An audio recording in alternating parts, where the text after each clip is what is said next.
এই ভিডিওতে আমি আলোচনা করব এসআইআর হিয়ারিং নোটিশ দ্বিতীয় পর্যায়ে কাদের কাদের এলো। এর আগে প্রথম পর্যায়ে যে সমস্ত নোটিশগুলো এসেছিল সেগুলো ছিল সবই নন ম্যাপড ইলেক্টরস, অর্থাৎ যাদেরকে ম্যাপ করা যায়নি। সহজভাবে বলতে গেলে যাদের নাম 2002 এর ভোটার তালিকায় ছিল না, বা যাদের রিলেটিভের নেম অর্থাৎ বাবা মা দাদু ঠাকুমা দিদা দাদু এদের কারো নাম ছিল না, তাদের আমরা নো ম্যাপ বা আনম্যাপড ইলেক্টর বলছিলাম। তো তাদের হিয়ারিং হয়ে গেল। এবার দ্বিতীয় পর্যায়ে হিয়ারিং নোটিশ কাদের এসেছে, নোটিশ যেটা এসেছে সেখানে কি মডিফিকেশন করা হয়েছে, কি পরিবর্তন হয়েছে, 4টি নোটিশের নমুনা আমি দেখাবো। অর্থাৎ 4 ধরনের ভোটারকে ডাকা হয়েছে এই পর্যায়ে। বিশেষ করে আমার পার্টে যে 4 ধরনের ক্যাটাগরি আমি দেখতে পেয়েছি, 4টি নোটিশ আমি আপনাদের দেখাবো। আর হিয়ারিংয়ে আপনারা কোন কোন কাগজ নিয়ে যাবেন বা কিভাবে যাবেন সেটাও একটু বলবো। তো প্রথমে রয়েছে যে হিয়ারিং নোটিশ দ্বিতীয় পর্যায়ে কাদের এলো। তো এই কাদের এলো এটা বলার আগে আপনারা দেখে নিচ্ছেন, এটা হচ্ছে নোটিশ। এই নোটিশের এটা হচ্ছে ফ্রন্ট পেজ আর এটা হচ্ছে ব্যাক পেজ। এবার এই নোটিশের ফ্রন্ট পেজে এখানে ভোটারের ডিটেলস রয়েছে, যার নামে নোটিশ এসেছে তার। এবার কি কারণে নোটিশ এসেছে সেটা কিন্তু এইখানে দেওয়া আছে, এই জায়গাটা এখানে কিন্তু দেওয়া আছে এখানে। এইবারে এই যে নোটিশ, এই নোটিশের যে ব্যাক পেজ এইখানে একটা মডিফিকেশন এসেছে আগের নোটিশের থেকে। সেটা কি, এই যে নোটিশ নম্বর, এই যে প্রাপ্তি স্বীকারের অংশের নোটিশ নম্বর, এই জায়গাটা কিন্তু আগে যে নোটিশ ছিল সেখানে কিন্তু ছিল না, কিন্তু এই নোটিশে এখন কিন্তু এই মডিফিকেশনটা করা হয়েছে। তাছাড়া নোটিশ যেমন দেখতে ছিল তেমনই আছে। নোটিশের পিছন দিকে এখানে সেই ডকুমেন্টসের তালিকা দেওয়া রয়েছে, কোন কোন ডকুমেন্টস আমাদের নিয়ে যেতে হবে হিয়ারিংয়ে। এই ডকুমেন্টস আমি এরপরে দেখাচ্ছি আপনাদের বিস্তারিতভাবে। তো এই হচ্ছে নোটিশের ফ্রন্ট পেজ। এখানে আমরা যেটা করছি, আমাদের ব্লকে 2টো করে কপি দেওয়া হয়েছে। আমরা একটা কপিতে এই সামনের পাতায় ভোটারের সই করছি, ডেট দিচ্ছি, দিয়ে যেটা সিগনেচার করছি সেই কপিটা ফেরত নিচ্ছি এবং সেটাই আমরা বিএলও অ্যাপে আপলোড করছি। আর একটা কপি আমরা ভোটারকে দিয়ে আসছি। তো এই হচ্ছে নমুনা কপি। এবারে কাদের কাদের এলো সেটা আমি 4টে যে নমুনা দেখাবো আপনাদের, এই 4টি নোটিশের নমুনা দেখলেই কিন্তু বুঝতে পারবেন যে কাদের কাদের এই পর্যায়ে হিয়ারিংয়ের জন্য নোটিশ এসেছে।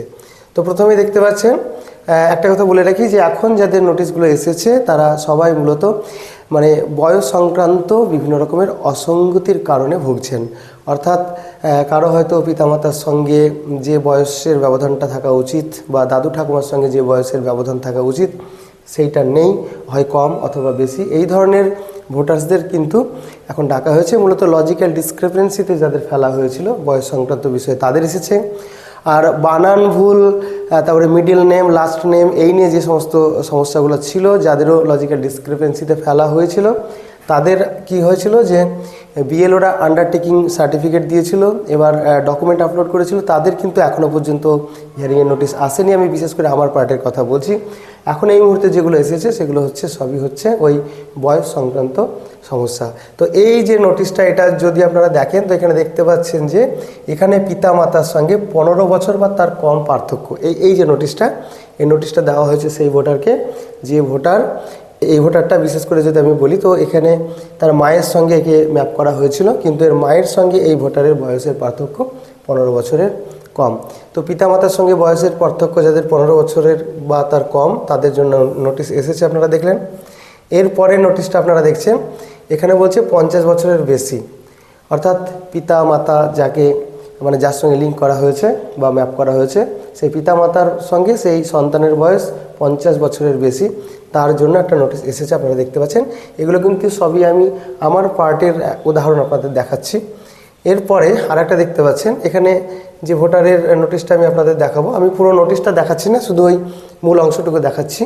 তো এইখানে দেখতে পাচ্ছেন যে এখানে একজনকে তার ঠাকুমার সঙ্গে দেখানো হয়েছিল, তার বাবা মার নাম ছিল না, তার দাদুরও নাম ছিল না, তার ঠাকুমার নাম ছিল, অর্থাৎ বাবার মায়ের নাম ছিল 2002।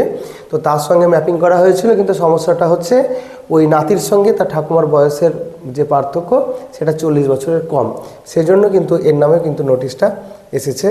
এই হচ্ছে একটা বয়স সংক্রান্ত বিষয়। এরপরে যে বিষয়টা আমি দেখাবো সেটা দেখতে পাচ্ছেন যে ওই যে 6 জনের যে বিষয়টা রয়েছে, অর্থাৎ এখানে এক ভোটারের নামে নোটিশ এসেছে। এখানে বলা হয়েছে যে আপনাকে এমন একজনের পুত্রকন্যা হিসেবে যুক্ত করা হয়েছে যাকে অন্য 6 জনও পিতা হিসাবে দাবি করেছেন। অর্থাৎ এমন একজন ভোটার ও যাকে পিতা হিসেবে দেখিয়েছে সেই পিতাকে আরও 6 জন পিতা হিসেবে দেখিয়েছে, অর্থাৎ 6-এর বেশি প্রজেনি যে বিষয়টা তাদের কিন্তু নোটিশ এসেছে। তবে এই যে নোটিশটা, এটা আমার যে ভোটারের নোটিশ, এখানে কিন্তু এটা কিন্তু তার গ্র্যান্ড প্যারেন্টসের সঙ্গে ম্যাপিং করা হয়েছিল, এটা কিন্তু তার পিতামাতার সঙ্গে ম্যাপিং করা হয়নি। এখানে যার এই নোটিশটা সেই ভোটারের পিতামাতার নাম 2002 ছিল না, এখানে তার যে গ্র্যান্ড প্যারেন্টস তার সঙ্গে ম্যাপিং করা হয়েছিল, কিন্তু তার নামে নোটিশ এসেছে। এবার এখানে হয়তো একটু ভাষাগত ভুল থাকতে পারে বা বিষয়টা আমি ঠিক বুঝতে পারছি না। এখানে যার সঙ্গে যুক্ত করা হয়েছে সেই তাকে মানে সেই পিতার সঙ্গে আরও 6 জন যুক্ত হয়েছে, তো এই ভোটারকে কিন্তু পিতার সঙ্গে যুক্ত করা হয়নি, এটা তার গ্র্যান্ড প্যারেন্টসের সঙ্গে ম্যাপিং করা হয়েছিল। এবার এটা ভাষাগত ভুল না কি সেটা আমি ঠিক বুঝতে পারছি না। তো এই হচ্ছে 4টি নমুনা, অর্থাৎ কাদের বা কি ধরনের মানে ভোটারদের ক্ষেত্রে বা লজিক্যাল ডিসক্রিপেন্সিজের ক্ষেত্রে নোটিশ এসেছে, বিশেষ করে আমার পার্টে, সেটা আমি আপনাদের দেখালাম।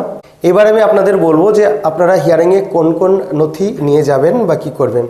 তো আপনাদের যে হিয়ারিংয়ের যে নোটিশ, এই নোটিশের পেছন দিকে যে ডকুমেন্টসের তালিকা দেওয়া রয়েছে বা আপনাদের যে এনুমারেশন ফর্মের যে ইনফরমেশন পেজ যেটা ছিল, এই যে গণনা ফর্মের তথ্যপত্র, তো এখানে যে ডকুমেন্টসগুলোর কথা বলা আছে, এই যে 13টি ডকুমেন্টস আধার সহ, তো আধারটাকে কিন্তু সিটিজেনশিপের কোনো ডকুমেন্টস হিসাবে গণ্য করা হবে না, এটা একটা আইডেন্টিফিকেশন ডকুমেন্ট হিসাবে গণ্য করা হচ্ছে। তবুও কিন্তু আধার অত্যন্ত গুরুত্বপূর্ণ ভূমিকা পালন করছে এই এসআইআর হিয়ারিং পর্বে। তো এইখানে যে 13টি ডকুমেন্টের কথা বলা হয়েছে, এই ডকুমেন্টগুলো যদি আপনার থাকে তো খুব ভালো হয়। আপনারা চেষ্টা করবেন এই ডকুমেন্টগুলো খুঁজে এইগুলো নিয়ে যাওয়ার চেষ্টা করবেন। এবার এই ডকুমেন্টগুলো কোনো ভোটারের একটি লাগবে, অর্থাৎ নিজের লাগবে, কোনো ভোটারের নিজের লাগবে, সেই সঙ্গে বাবা অথবা মা যে কোনো একজনে দিতে হবে, আর কোনো ভোটারের নিজের সঙ্গে বাবার সেই সঙ্গে মার 3 জনেরই দিতে হবে। তো কাদের কোনটা লাগবে সেটা আমি বলে দিচ্ছি। তো এই যে ডকুমেন্টস, এইগুলো যদি আপনার কাছে থাকে খুবই ভালো। এবার কথা হলো, যদি এই ডকুমেন্টসের কোনোটি আপনার কাছে না থাকে তাহলে কি করবেন। তো এইগুলোর মধ্যে যদি কোনোটা আপনার কাছে না থাকে, তা সত্ত্বেও আপনারা চেষ্টা করবেন, মানে যা আছে আপনার কাছে, যা ডকুমেন্টস আছে এইগুলো থাকলে তো ভালোই, যদি না থাকে তাহলে যা আছে সেইগুলোই আপনারা হিয়ারিংয়ে নিয়ে যাবেন। এবার হিয়ারিংয়ে আপনারা যখন ডকুমেন্টগুলো নিয়ে যাবেন, আপনারা অরিজিনাল ডকুমেন্টস সঙ্গে তো নেবেনই, সেই সঙ্গে প্রত্যেকটি ডকুমেন্ট জেরক্স করে নিয়ে যাবেন, কারণ জেরক্স কপি ওখানে সই করে জমা দিতে হবে, অর্থাৎ প্রত্যেকটি জেরক্স কপির উপরে সিগনেচার করে জমা দিতে হবে, আর অরিজিনালটা হিয়ারিংয়ের টেবিলে দেখা হবে। তো অরিজিনাল এবং জেরক্স দুটোই কিন্তু আপনারা সঙ্গে করে নিয়ে যাবেন। এবার কাদের কি ডকুমেন্ট লাগবে সেটা দেখে নিন জন্ম তারিখ অনুযায়ী। তো যাদের জন্ম 1 জুলাই 1987 আগে, সেই সমস্ত ভোটার্সদের একটি ডকুমেন্ট লাগবে, শুধুমাত্র নিজের। এবার সেই ডকুমেন্ট, ওই যে তালিকা দেখানো হলো 13টি, আধার বাদ দিয়ে, মানে আধারটা একটু অন্যভাবে ব্যবহার করা হবে। তো সেই যে ডকুমেন্টের তালিকা, সেই তালিকা থেকে আপনারা চেষ্টা করবেন কোনো ডকুমেন্টকে নিয়ে যাওয়ার, যদি না থাকে তাহলে তো যা পাবেন সেটা নিয়ে যাবেন। তাহলে এটা হলো যে যাদের জন্ম 1987 সালে জুলাই মাসের 1 তারিখের আগে, তাদের লাগবে একটি ডকুমেন্ট। এইবার যাদের জন্ম 1987 সালে জুলাই মাসের 1 তারিখ থেকে শুরু করে 2004 সালের ডিসেম্বর মাসের 2 তারিখ পর্যন্ত, এই যে সময়কালের মধ্যে সেই সমস্ত ভোটার্সদের 2টি ডকুমেন্টস প্রয়োজন, একটা নিজের, আরেকটা হয় তার মায়ের অথবা তার বাবার, যেটা অ্যাভেলেবেল থাকবে সেটাই। তো এক্ষেত্রেও সেই ডকুমেন্টের তালিকা, নিচে যে তালিকা দেওয়া রয়েছে সেইগুলো থেকেই নিতে হবে। এইবার যাদের জন্ম, মানে ভারতবর্ষে যাদের জন্ম 2004 সালের ডিসেম্বর মাসের 2 তারিখের পর, মানে এখন পর্যন্ত, বর্তমান পর্যন্ত, মানে 2 তারিখের পর মানে 3 তারিখ থেকে শুরু করে 2004 সালের 3রা ডিসেম্বর থেকে শুরু করে বর্তমান সময় পর্যন্ত যাদের ভারতবর্ষে জন্ম, তাদের 3টি ডকুমেন্ট লাগবে, একটা নিজের, একটা বাবার, আর একটা মায়ের। তো এই যে ডকুমেন্ট, এই ডকুমেন্টের তালিকা আপনারা এখানে দেখছেন। এই তালিকার মধ্য থেকে চেষ্টা করবেন ডকুমেন্ট তৈরি করার বা ডকুমেন্ট নিয়ে যাওয়ার। যদি না থাকে তাহলে যেটুকু আছে, যা আছে সেটা নিয়ে যাবেন। এবার এই ডকুমেন্টের মধ্যে যদি উপযুক্ত ডকুমেন্ট না পান, তাহলে আপনি অন্যান্য ডকুমেন্টস যত সংখ্যক পারবেন, মানে যত বেশি সংখ্যক পারবেন নিয়ে যাবেন, অরিজিনাল সঙ্গে জেরক্স কপি। নির্দিষ্ট দিনে নির্দিষ্ট সময়ে হিয়ারিংয়ে যখন আপনারা যাবেন তখন হিয়ারিংয়ের নোটিশটা সঙ্গে নেবেন, সেই সঙ্গে সমস্ত ডকুমেন্টস অরিজিনাল যেমন নেবেন এবং তার জেরক্স কপি নেবেন। জেরক্স কপিগুলো সই করে আপনাকে জমা করতে হবে। আর বিএলওর কাজ করবে। বিএলও যখন হিয়ারিংয়ে যাবে তখন বিএলওর কাছে যে নোটিশের একটা কপি থাকবে সেটা নেবে। এবার বিএলও যদি অলরেডি এনুমারেশন ফর্মগুলো জমা দিয়ে থাকে তাহলে তো অফিস সেগুলো বের করে নেবে। আর যে সমস্ত বিএলওদের কাছে এখনও এনুমারেশন ফর্ম রয়েছে তারা সেই ভোটারের অর্থাৎ যাকে হিয়ারিংয়ে ডাকা হয়েছে সেই এনুমারেশন ফর্মটাও কিন্তু সঙ্গে করে নিয়ে যাবে। তাহলে এটুকুই ছিল এই ভিডিওটির আলোচনা। আবার ফিরে আসছি অন্য কোনো ভিডিওতে। বাই।